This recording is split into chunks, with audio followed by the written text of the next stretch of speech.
I'm gonna go ahead and call the meeting to order. I am Guida Brown, Chair, and District 11.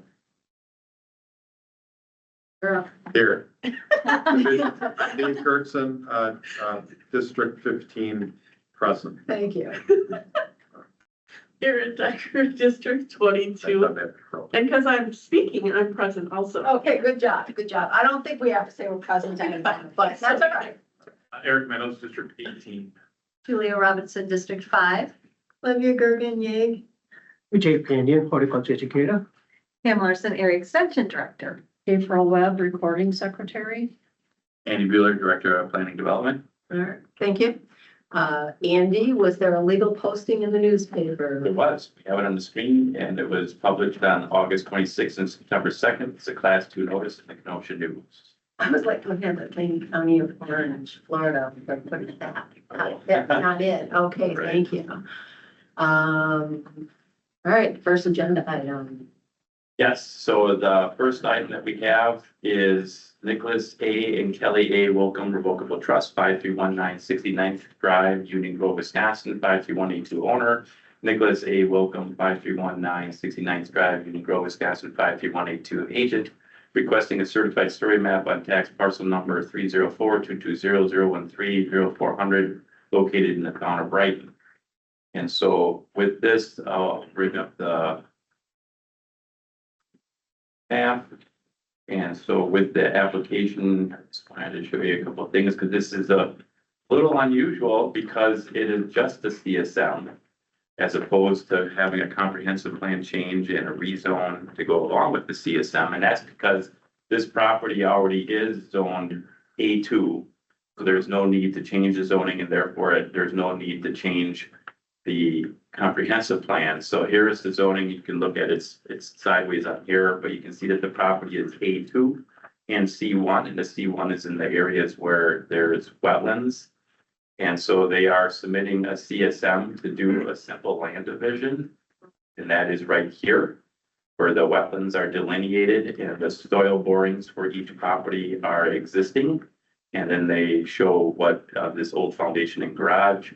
So that's the setup for this. And we do have the applicant, if you want to come to the table, and the engineering surveying firm, and you can come to the table, state your name and address and why you're coming before the committee here to do the land division.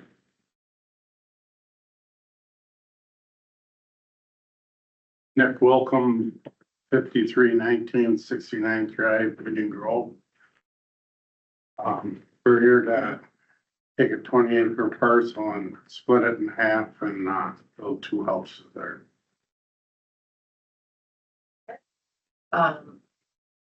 Is there anyone, I'm sorry, committee, does anyone have any questions for them? Anyone wishing to speak for the petition? Anyone wishing to speak for the petition? Anyone wishing to speak against the petition? Anyone wishing to speak against the petition? Andy, how did the town of Brighton vote? Yes, so Brighton met on September 8th, 2025, and as you can see, the motion passed unanimously. Motion to approve the certified survey map. Second. A motion from Supervisor Decker and a second from Supervisor Gersten. Is there any discussion? Yig, what do you say? Yes. Thank you. All in favor? Aye. Any opposed? Any abstaining? I should have mentioned that the Yig Kendall Grand is excused, as is Supervisor Carroll and Supervisor Brookhouse. Sorry. So motion carries unanimously. Thank you so much. Thank And then you. just for everyone, I mean, there were a list of conditions, I didn't mention that, but it's all technical.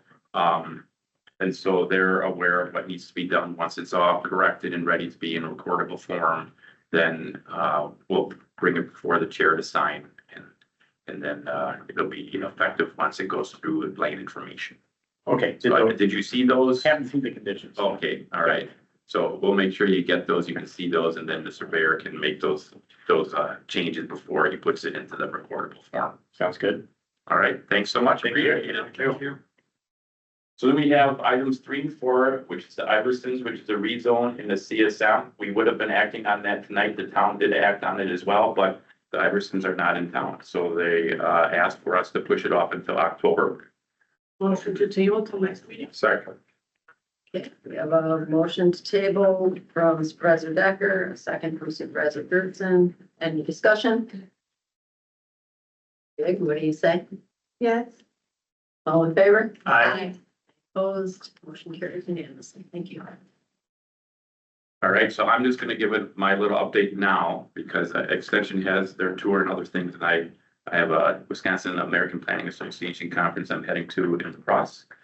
Tonight, there's a lot of housing items and some bike share. items. Correct. That's all. Good. It is, so that's, I'm happy. So in any case, I wanted to let the committee know so that Olivia and Kendall met with me 2 months ago, maybe now, or so. It was like a month ago, I think. It could be. I went fast, but we didn't meet in August. Any case, we kind of did the P and D 101. I think they both felt that that was really helpful in knowing how that all works for the things that come here. And so I was really happy that both of you came and had a lot of questions and we talked over all that. But then additionally, we do have the 2 table items from tonight in October, and we have 2 new items in October. And the thing that we're working on right now is that our October meeting is the day after the budget comes out. And so it doesn't qualify to be able to be a budget meeting because you'll just have had the information for a day. They want to have meetings the following week or after. And so right now we're coordinating with Public Works so that we can get the PDEC meeting before their meeting, and their meeting needs to be changed because their meeting is after when it should be. And so they're moving it up some. And so we're just going to coordinate out.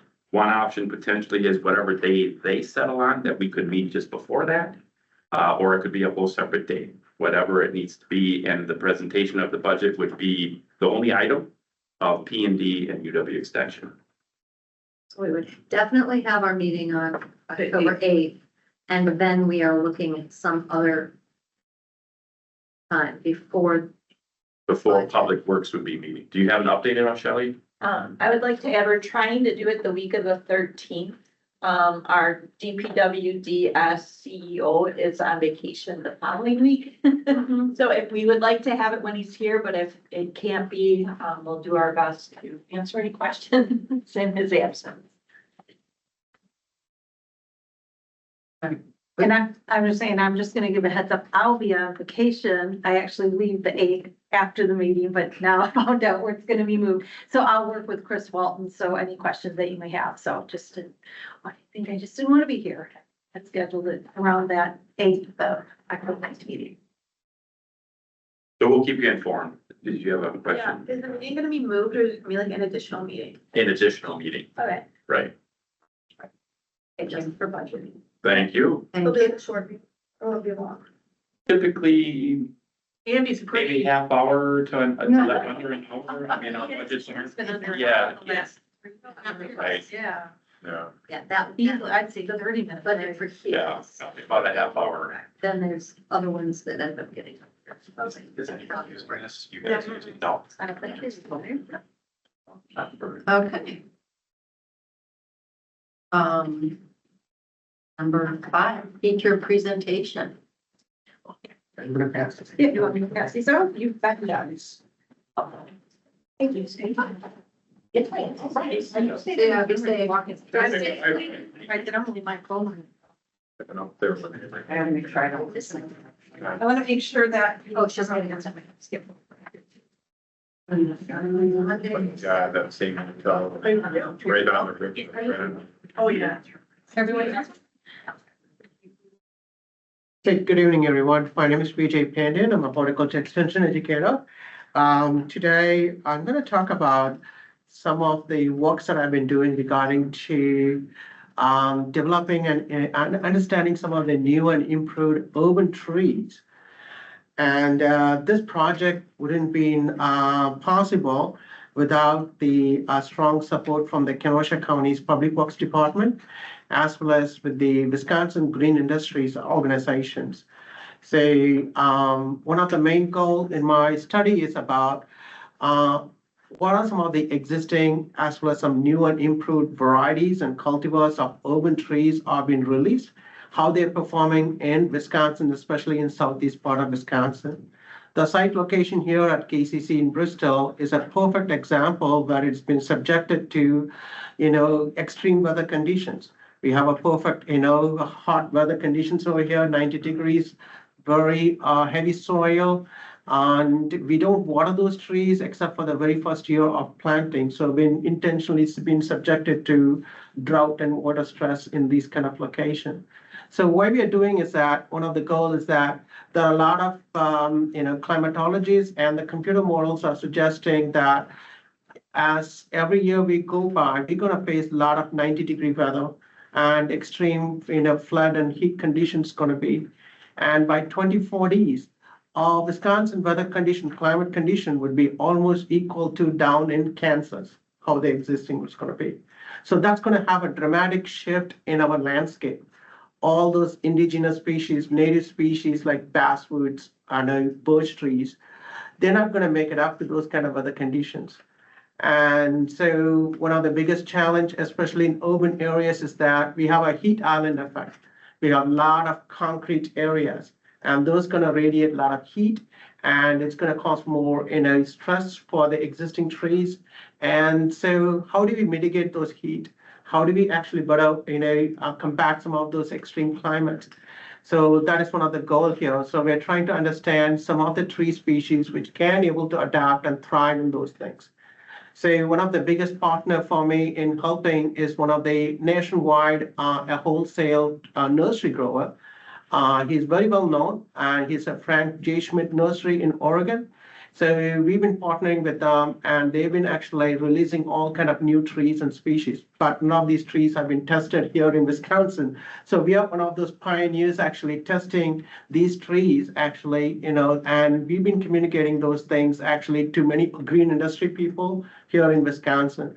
So I think our test trial is one of those unique ones that we're able to outreach with a lot of green industry people, letting them know what are some of the new tree species that are going to be coming up in the market very soon, how they've been performing here, and say this will really help our urban foresters and landscapers to better prepare, as well as nursery growers to better prepare for down the road as well.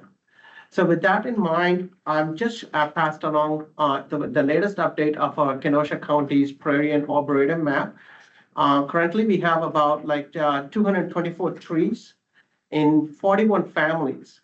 So that's the biggest collection that we have within Kenosha, within this 1 mile loop that we have. So currently we have these trees being spread around those 1 mile loop, as well as in adjoining the mound in 7 different areas. And it's all color coded here right now. And so we're going to take a quick tour, walk along. I'm going to show you some of those successful trees. Out of these 234 trees, only a handful of only about 10 trees that seems to be more promising actually. That's how the trial studies goes basically is, okay? So if you guys ready, let's hit the trails. Currently, arboretum, one of the 2 unique species that we have is one, we have a giant sequoia. So we've been testing it because last 2 years, nursery bed, they've been able to survive. So with this year, we planted it, nearby the pond area in one of the berm. And so far it's doing good. We'll see, cross my fingers. I feel like last year you were hiding it from us. Yes, and still it's also in a very hidden spot. Planted, but it should be in the map. The other one is actually, speaking of cottonwood, we have a very improved cottonwood variety, and it's a Sir William. It's a native to Wisconsin. It's been selected by a former UW pathologist, Dr. Glenn Stanners. During his research, he is trying to figure out what cottonwood species resistant to bacterial canker disease. So he came across a Wisconsin and a native type of cottonwood, which is a male. It doesn't produce any messy cotton. It has a very strong central leader, and the branches are 90-degree angles, so it resists the windstorm and snow, and doesn't have any of those canker diseases that typically many cottonwoods have, and over time it breaks and cracks and have all those gums and roots thing coming up. So we have them. And the good thing is that only there are 3 site locations, we do have this particular variety. It's not been commercialized. So I was fortunate last year to get it actually from Green Bay, those cuttings. And it's been growing amazingly, really very well. So I'm kind of hoping in partnering with the Land Conservation Department to make those cuttings available for people to plant it in open areas, you know. So for a windbreak purpose or something like that, you know, so, Cottonless cottonwood. yeah, exactly. How does it get? So these are very fast growing. Studies have shown in the other location, Arlington Research Station as well as in Green Bay, in a year it can go up to 8 feet tall if you watered it very well. So it's a very fast growing. So one of the purpose that Dr. Glenn Stanos was doing is that for biofuel purpose, he was thinking originally to use his cottonwoods actually, because of its fast growing, producing enormous biomass, you know, so, but since he retired, there is no one to pick up his research study and, you know, so it's left like that, so, yeah. So You mentioned 8 feet the first year. How about after that? What? we don't know yet, so because before. Like Jack and the Beanstalk. Yeah, before this particular study, you know, wasn't completed yet completely because by the time he was retired and, you know, there was no one to pick up his actually, you know, study any further. So this variety is not yet in the commercial market yet. They will say, you know, I've been trying to speak to a couple of wholesale nursery to patent it, and but I don't know, you know, that's a whole another thing. So, but what I'm trying to also say is that besides my study, a lot of these species that we have is a promising one for the state of Wisconsin, and it has a lot of, you know, value to it in our community. These species, some of them are hard to get. And as a horticulturist, I find sometimes envy of these species. Oh my God, hopefully no one doesn't come with a, you know, bucket and steal some of those things or anything like that. But I'd like to thank Frank J. Schmidt Nursery, our Public Works Department, you know, the Highway Department, Parks Department, you know, for all their contributions, and, you know, our Extension Department also, and Planning and Development Department for helping in funding for all these trees, you know. So without their help, you know, we wouldn't have this, you know, beautiful arboretum out here. So, Thank you so much. Thank you. All right. Thank you. I've distributed the Youth in Governance Annual Report for 2024-2025. So Camille put this together and asked me to share it with you. For those of you who haven't seen this particular annual report before, we always like to give some background information about the program. Then we like to break down how many schools nominated youth. So you'll see that information in there. And we do a retrospective survey where youth talk about where they felt they were on a Likert scale at the beginning of the program and then at the end. So you'll see in civic engagement in all 8 indicators, youth said that there was positive units of change, and leadership in 4 of the 5 indicators. Though you'll also see some testimonials from youth in there. And so just when you have a moment, read the annual report from Camille. Thank you. And speaking of youth and governance, we're also in the process of creating a memorandum of understanding for the program. We haven't had one before, and it will just delineate the responsibilities of the county and the responsibility of Extension as we oversee basically custodial responsibilities. Let me give examples. During the bus tour, it's very obvious we are custodial care, right? Because just our role in it, and we, you know, coordinate it all, and we're with the youth the whole time, versus a committee meeting where that is from the county as custodial care of youth. So more to come, but we're in the process of that. And Cohen Strott, who's our diverse vegetable emerging crops educator, did apply for this Clean Sweep grant so that we can do the farm waste. Clean sweep. There you go, a clean sweep. Thank you for providing that phrase for me. In next summer, so 2026. And so didn't get as much as we anticipated, but we are working because it's going to be a coordinated effort in Cush County, Racine County. So also talk, determining who will pay what for the remaining part of that grant, to make up the difference. We were at the fair. I hope you saw us there. It was such a successful year for us. Yeah. BJ, kudos to you in the pollinator garden. It was beautiful. One gentleman even came up to me and said, "This is the best looking display at the fair." So, then the bees were loving all of those flowers, and yet not a single, we didn't get any bee stings. So that just shows they love the flowers and not us, which is a good thing. That's opposed to mosquitoes. It's opposed to mosquitoes who loved us tonight, right? And then finally, we are wrapping up the FoodWise, the SNAP Ed portion of FoodWise. We had a total of 2 educators overall receive layoff notices, 92 in the state. Right, How many for us? but for us, we lost 3 educators, an office assistant, and our program administrator, Jeremy, who would sometimes come to meetings. We will still have 2 FNEP educators, so they will be retained, and one of our SNAP educators will be with us till December 1st. So we'll be able to have education, nutrition education in Kenosha County. It just won't be as much as we had past. But we will have some educators that will be retained. They will be here at the KCC because we have some office space. And so you'll may even get a chance to see them. So, and that is all that I have for updates this evening. Any questions?